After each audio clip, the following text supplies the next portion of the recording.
Hi, my name is Britton Brown. I'm with Trade Hive. And first of all, I want to thank you for checking out this video.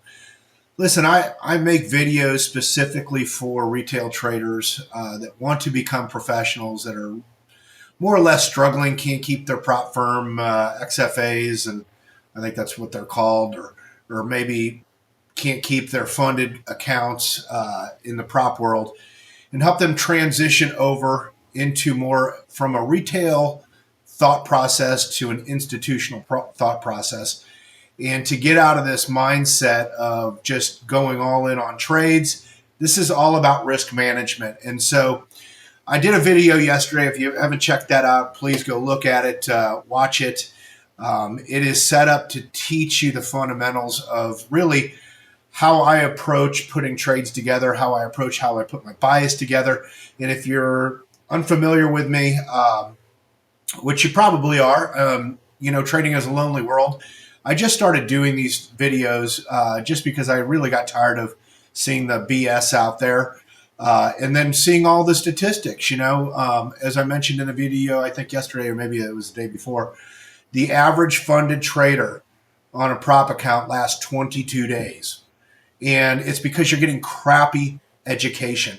There's only a few people out on the internet that I've seen over the last couple of years of just seeing the YouTube videos that pop up, the TikTok stuff, that actually know what the hell they're doing. They've formalized their own systems, how they approach the market, and it's whatever works for you. Some people are born to be swing traders, and some people are born to be scalpers, and so you have to find your own personality. But here's why I'm doing this today. I was going to do another video about how to scale your trades and whatnot, but I think that's kind of putting the cart before the horse. And so I wanted to talk about, I had mentioned about cycles, and that is a big part of how I set up, the commitment to traders, my day. The commitment to traders is a massive part of how I set up my week, my bias. I want to know what the institutions are doing. Where are they? Where is the fuel? Where will they protect their trades? Where will they add? Where will they continue to push? And then the cycle aspect of trading, if you haven't seen it, I actually show you the charts. The markets seem to do the same thing over and over again. And so we can actually see what's happening before, or what should possibly be happening. And cycles is huge, because whether or not you believe that the market isn't a repeating pattern for the most part, the reality is it's uncanny how specific, precise it is to following these things. But cycle awareness is it's not a signal. It's not a trigger for you. It's, again, to line your bias up in what ultimately could be happening. So we'll talk a little bit about late cycles and middle cycles, and we'll label them correctly. But most importantly, because I know if you're watching this, you're probably on a 1 to 5 minute execution time frame. I will trade anything from scalping, which predominantly is about 80% of what I do. I love to scalp. Who doesn't love to trade? But I will swing trade as well. But the environment has to be right. And also, as you set up your day's bias, you have to understand, like, the market is likely to stay in a specific phase or a cycle during that time period. And so oftentimes you could have a really good trade idea, but you're trading off the wrong cycle or time frame or phase, however you want to put that. So today I want to cover cycle awareness, and I'm going to switch over to a PowerPoint to walk you through. Let me go ahead and flip this over. I will be back, and we will start going through this. So the point of this is to take you from more of a longer-term daily mindset to that 1 to 5 minute execution zone and what you should be seeing. I know lots of people out there in the retail world. Listen, I'm just not that smart to memorize all kinds of patterns. And I think that there's things that I probably have memorized over the years because they just pop up. But the reality is that I approach the market every day as a battle. And I am going to switch sides with whoever's winning, but the key is that this is more psychological for me, in understanding where the money is committed, when are they going to defend, where are they going to puke, including the retailers out there. So oftentimes I'm trying to figure out which way the retail side is going, and then I know I can press the other way. With that said, let's talk about the core principle.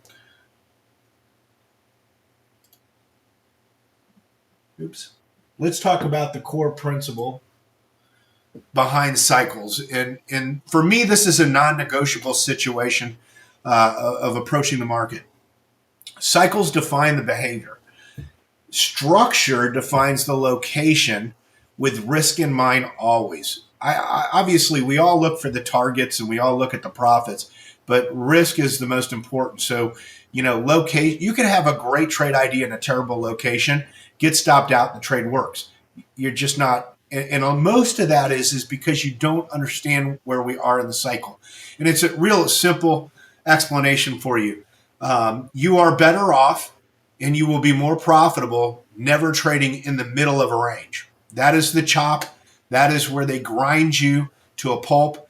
And so if you'll stay on the outer limits, on the edges, you will be probably 8 times more profitable than if you are that guy trying to trade the middle of a range. So with that said, structure defines the location. Your execution is what is going to define the outcome. And I just basically explained that to you. Look, bad location of a trade, great idea, it's not going to work out for you. Good location, great idea, right cycle, you're going to get a great trade response. So again, you never trade against the cycle. And so it's important you understand where these cycles are, because they can blow up in your face. So just trade within its behavioral limits.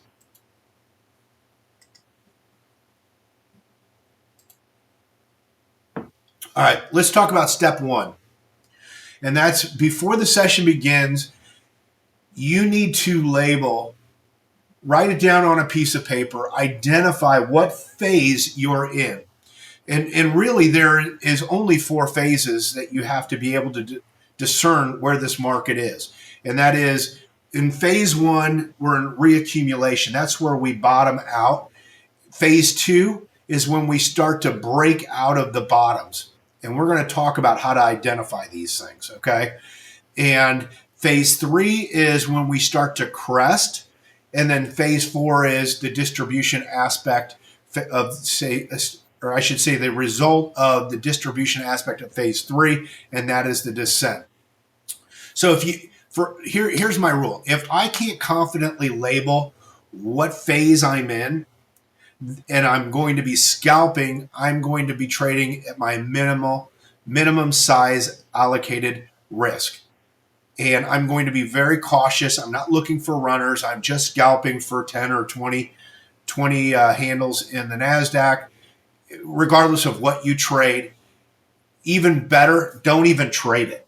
That would be probably the best advice I can give you. Let's get into step 2. This is the expected intraday behavior by the phase that you're working with. So let's talk about this for a second. Again, phase 1 is the trough. Phase 2 is the ascent. Phase 3 is the distribution, the cresting aspect of the market. And then phase 4 is the descent. This is going to tell us what price is going to do after contact. And this is critical, because if you don't understand what I'm about to walk you through, you're going to struggle in trading. This is an institutional mindset. Every trade is approached from this standpoint. And if you've watched the rest of this, I'm going to make you a better trader. I promise you. All right. So let's get into step 3, or I should say phase 1. My bad. Phase 1 is the trough, right? That's the bottoming of the market. That is basically, phase 1 is getting to lift the market. And so let's talk about the expectations, right? Stops below lows fail. Buyers defend aggressively. VWAP holds after reclaim. If I were you, I would probably take a snapshot of these. Just use your screen snap and snap a shot of this, or watch it and just write this down. But 1 to 5 minute behavior, right? That's your 1 to 5 minute candle behavior. You're going to notice, and I promise you, when I say this, as a retail trader, if you've been doing this for 6 months, you just have not trusted what you've seen, but you know in the back of your mind what I'm telling you is absolutely 100% true. You're going to see long lower wicks. You ever see those where you feel like, hey, there's a bunch of wicks at the bottom of this? Is that going to hold? Now, one wick does not matter to me because typically the market wants to test the wick. But when you see multiple attempts at the lows and every time you leave on a 5-minute candle a large wick, there is a response. That is telling you that big money is protecting an area. You're going to see strong follow through after the sweep. And then you're going to start to see consecutive green closes on the candles. So how do you trade it? You want to buy the failed breakdowns. You're going to buy the VWAP reclaims. And you're going to put stops below the lows. Now, ultimately, you're going to see that your stops are going to be a little wider than normal. But that's okay, because if you can't afford it, then you shouldn't be trading it. So if you're trying to trade the NASDAQ, go over to the micros. Use a larger stop, but be in the right side of this market. Quit grinding yourself to death. So let's talk about phase two. That is the ascent, right? So what we want to look for are pullbacks when we start to see this. The market has held its ground. You're starting to see a little bit of those higher lows and higher highs develop. Pullbacks are going to be shallow. Breakouts retest and they go. And so when I say a breakout, you're going to see a little bit of a consolidation pattern. They're going to break out. They're going to come back. They're going to test it real quick, and then they're gone. Adios, amigos. We're running. And when you're looking at the 1 to 5 minute behavior, you're looking for those small red candles, good, strong green expansions, and minimal overlap. You're going to start to see those fair value gaps, those imbalances develop, right? So what are your primary trades in this market environment? You want to look for pullbacks to take your longs. You're going to look for any kind of a breakout retest. That's a pullback. You want to get long. So whether or not we're going to go back and retest a breakout, or if we're just trending, any type of pullback. This is when I'm trading off of a 9 EMA on the 5 minute. When you get in a serious trend on phase two, this thing is moving, it's running. You really never get a pullback, and it's even difficult to buy on the 9 EMA because it just gets there. You either got it or you didn't, and next thing you know, you make another candle high. So, and then of course we look for the VWAP continuation trades. What's going to invalidate this? A deep retracement, VWAP loss with acceptance, meaning we don't just go test it, break through, and then take off and then crash and then take off. What I'm talking about is we break through VWAP, we bounce off of it, and then we start heading lower. That's what I'm talking about. Those are indications you need to be out. If you're not using a stop loss, well, I can't help you, and nobody can. So let's get into phase three for you. All right, this is the cresting aspect, right? We've been into extension in the market that you're watching. We keep popping up, but we're not really getting anywhere. And so that is a good indication. That's when you want to be watching your deltas. You want to watch your sell volume versus your buy volume. That's a good indication that you're getting a distribution aspect from the big institutions. And if you go back and you look at your charts, you're going to know that this is 100% right. So what do you see? Just like what we saw in a trough, you're going to see on a 1 to 5 minute, after the stalls, you're going to see the absorption. You're going to see a rotational aspect to it. You're going to see upper wicks. You're going to see overlapping candles. You're going to see that consolidation aspect of it. You're going to see it try to pop up and then have a fake breakout, right? So it fails. So your primary trades are to fade the extensions, sell the failed highs, short the VWAP rejections. That's your trade. And I know you probably have all these crazy, wacky ass trades, but the reality is I am simplifying trading for you. That is my goal, so that you can be profitable and quit getting you overcomplicate things. And on an institutional level, we uncomplicate it. And that's why you see so many people laughing from the institution side about all these crazy setups. This is so much easier than you think. If it was hard, I'm telling you, I wouldn't have been doing this for over 30 years. I'm not that smart. So again, invalidation, right? It would be that consolidation, a breakout holds, we have an acceptance above the value, and we have another expansion phase that's happening in the market. Go back to the left side of your charts, and you can find the last big run up that we had up to the highs. You can see on a weekly, you can see it on the monthly, you can see it on the daily, you can see it on the 4-hour, you can see it on the 60-minute. It's the same thing. You'll see consolidation, breakout, test, they go. And then that is another extension of the actual primary trend. So phase 4, that's our flush, right? That's the descent. You're going to start to see weak bounces. It's going to be a sharp sell-off. It's a weak retracement. VWAP's rejected. Most of the time, we move so fast that you don't even see VWAP for the rest of the day, right? So again, what are you going to see on your 1 to 5 minute behavioral bars? Large red bars, choppy rebounds, fast reversals. These are those deals where if you take a long, your stop, unless you have a market order, may not even get filled because it moves so fast. Those are the days where you feel like, oh my gosh, I only got 4 or 5 points in my favor and it flushed 20. That's an indication you're on the wrong side of this market. So again, large red bars, choppy rebounds, fast reversals, mean reversion only, short weak rallies, quick scalps. These are trades where if I'm trading multiple contracts, I'm taking contracts off at 10 handles, and then I might leave 1 or 2 as a runner.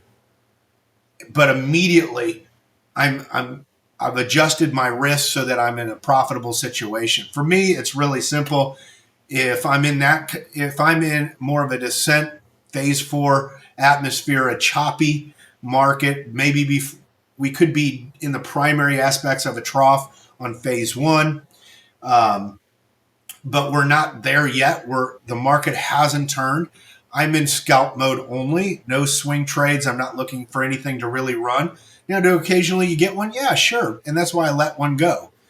But my rule of thumb is soon as we jump up over 10 points, I immediately go to break even +2. Once I get to 15, I'm using momentum. My stops go to a +10, right? I'm going to lock in my profit, and then I'm looking to get 20 out of it. I will take a contract off or 2 at 20 points profit, and then I will move up. At that point, I'm going to move my stop up. As soon as I get another little push right around 25, then those stops go up to 15, and then I'm gonna manage that risk. And probably 80% of the time, it might be even a little bit higher. I have to look at the data. I'm going to get stopped out at the +15. They're just going to get rejected. And I mentioned that yesterday in a video. So let's go on to the next one. And I'm trying to give you a moment here to take snapshots of this stuff. All right. So let's talk about the rules. So regardless of the phase, we trade reaction, not entry. Okay. Our size is determined by the phase that we're in, and we're going to talk a little bit about that. And then listen, you've got to manage risk. If things are going my direction and all of a sudden it's not there anymore, I'm not hopeful for anything. The market is giving me an indication of what's happening. It's time to get the hell out. And again, all my holding times are going to be dictated by the phase of the market that we're in, the cycle that we're in. So let's talk about the cycle phase risk matrix. I would suggest you take a snapshot of this. So in phase 1, like I said, we're in a trough. This is going to be decent position sizing, right? 1 to 1.5 times my normal size. And the reason for that is that I'm going to have a wider stop. Remember what I said. If we are in the trough and I'm getting wicks, then my stops are going to be a little bit wider. because I'm not going to have the greatest location when I decide to make a purchase coming out of that. Now, if you go and you get my free reports, I post the cycle in the position, the phase that we're in that cycle. And I even give you the dates where things should be turning up. So if you saw my last video, you know that we're already starting to show the upswing. And that doesn't mean we're just going to take off. It just means that I'm looking to buy bottoms, right? Any type of test to push it lower, the deeper the better, because I know I'm going to make more money that way. I want to be there as soon as the market gives me the signal that they've done their best to knock it down, that the delta is screwed up for the sellers and they're in trouble. Then I want to jump in. Those are your 50, those are your 100, those are your 200, those are your 300 point moves. So, but I got to have a stop. And that's why it's a great trade. It's a high probability trade, but it's not a full, I'm going to double up my size type of trade. So again, stops are wider. My hold time is going to be longer. I'm going to be more patient. You're not going to see these all the time. So the frequency is just moderate, right? Phase 2 is we've come out of the trough, and that's basically the beginning of the market trending higher. We're making the higher highs, higher lows, and things are going in our direction. I'm going to size up. Now, my stop, normal stop for me. It should be a normal stop for you. Whatever the risk that you are comfortable with on any trade, any size, that's your normal stop. These are your longest hold times because this market is giving you everything you could ever ask for. Your trade frequency in this is going to be high. In phase 3, that's the cresting aspect of it. Now, all of a sudden, I'm sizing down. I'm taking half of my normal trades, right? My stop distances are going to be tight.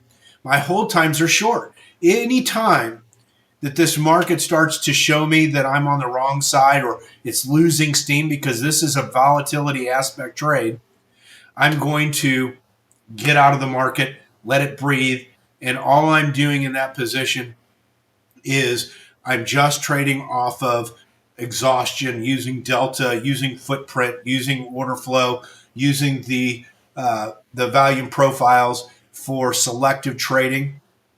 And so that's why the trade frequency is very selective. In phase 4, this is high volatility. Here's the thing. You go, oh my gosh, we love to sell. Listen, I was a pit trader for, 14 years, something like that. I love to be a seller. I was always forced to be a seller for the most part, being a market maker in there, right? So I was constantly saying, I love a bear market. Bear markets are volatile. They're vicious, right? Because once everybody realizes they don't want to own it up at a price, it comes off in a hurry. So what do you want to do as a retail trader? You want to go in full port. I think that's what you guys say, full port, right? I'm going to double up. I'm going to triple up because this market's going to fall. Well, listen, you have high volatility. They love to stop you out. And the fact of the matter is, in this situation, you have very short hold times because this market can snap back on you quickly, and it will give you a lot of money in a very quick amount of time. But here's my point. I want to reduce my risk in this atmosphere. I'm not going to go full contract size. That is the opposite of what every retail trader is doing. So I'm going to reduce my size because you know what? If I'm right, I can make just as much money as I could be with full contract size in that type of volatility with a quarter of the RUs, meaning risk, right? The quarter of my normal risk that I would take. So let's say when I say an RU, that's your risk units. Say for the day, it's 1% of your total contract size. Once you hit that, you're done regardless, right? Well, I like to break that risk unit into quarters, meaning these types of trades I'm taking a quarter RU. These types of trades I'm taking a half RU, right? So a half meaning a 0.5% on this particular trade based on the actual risk matrix that I'm trading off of. Let's get into target expectations. All right, this is what you all want to know. Phase 1, that's the trough. We're looking for reversal and expansions. We can scale late in this type of deal, in this type of market environment. Phase two is the trend continuation aspect of it. That's the ascent. That's where I'm going to manage my risk, trail my winners. In phase three, that's the crest. That's the rotation. We take profits fast. In phase four is the descent. High volatility, quick exits only. Now let's talk about the psychological traps by phase. Retailers, common mistakes. You don't trust the reversals. You don't trust the stops that you are required to put into it, right? And that's why I mentioned earlier in this video, when you see all those wicks down there, today is Friday, it's 9:30 Central Time in the morning as I'm shooting this. I'm done for the day, already made my money. Great market. And why do I say that? It's listen, if you look at the 5 minute, what do we see? Wick, wick, wick, wick, wick, wick, wick, right? I know we're in a trough environment. I know that the cycle, we're already late into turning up into this thing.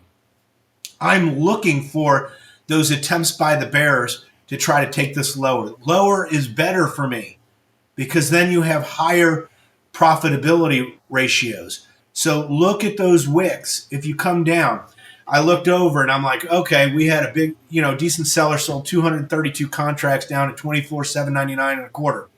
Great, fantastic. Then they bounced off of it. Then they came down, they made another push. They wicked again.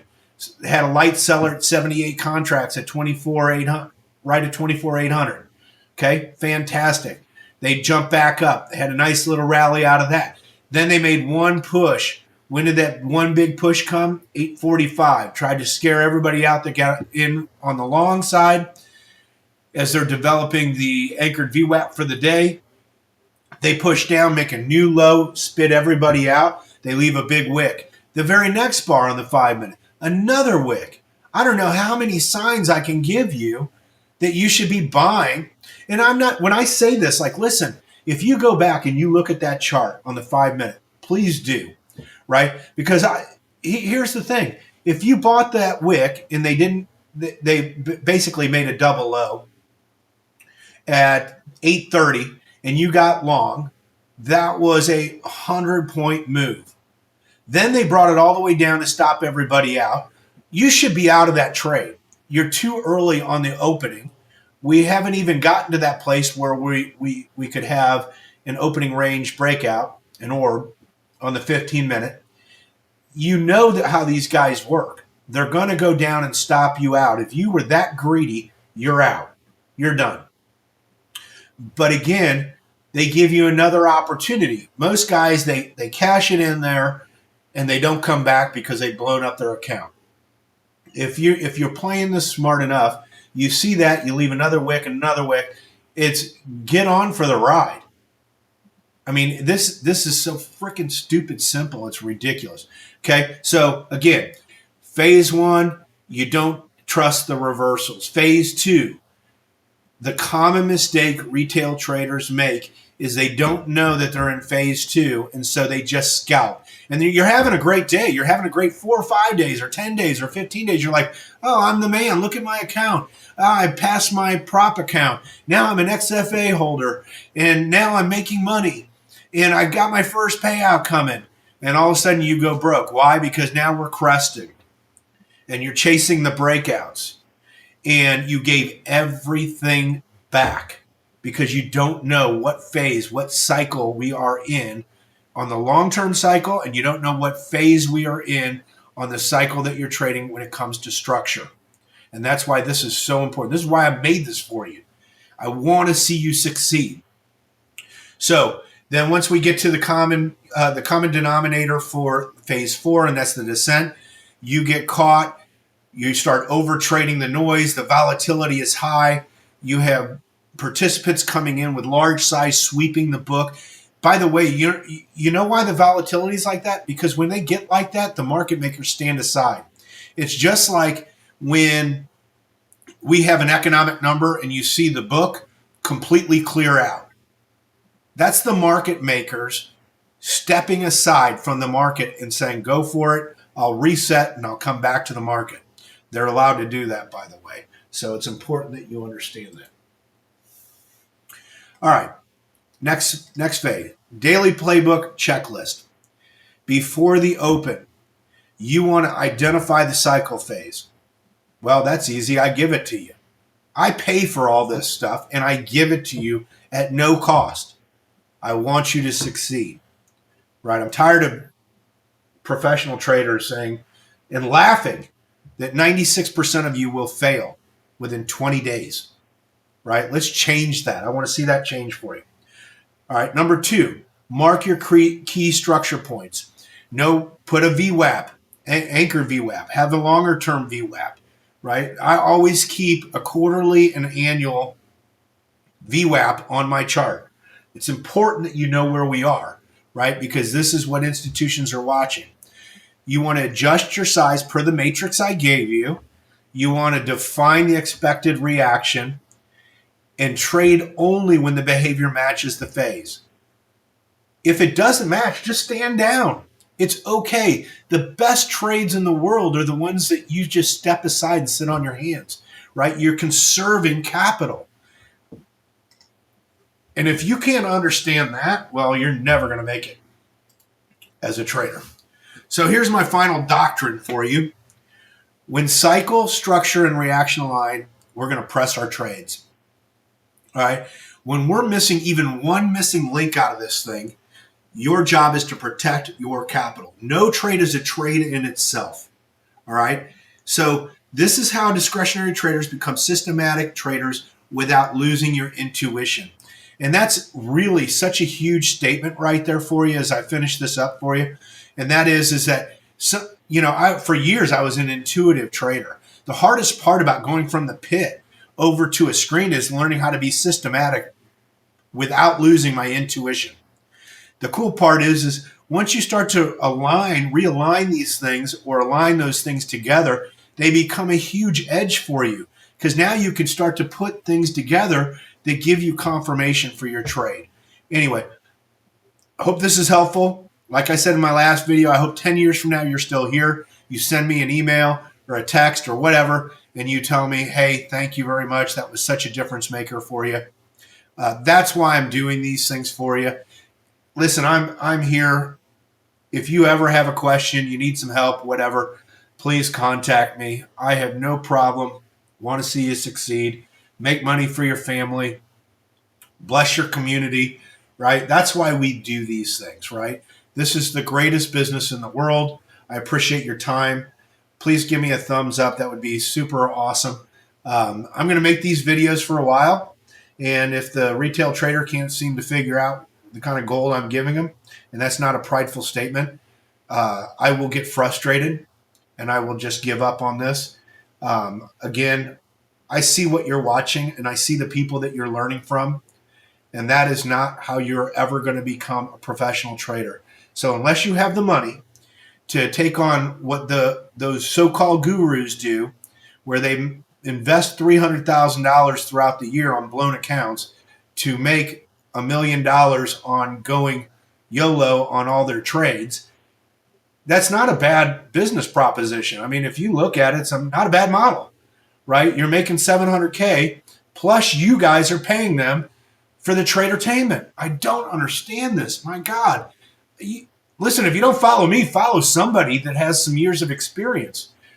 So with that said, that's my rant for the day. It is Friday, February 27th. Have an awesome day. Like I said, it is 9:38 now. It was a few minutes. It wasn't as long as my last one. And the market needs to digest right here, right now, before you can commit to anything on the upside or the downside. You guys, good luck today. Appreciate your time. Thanks so much.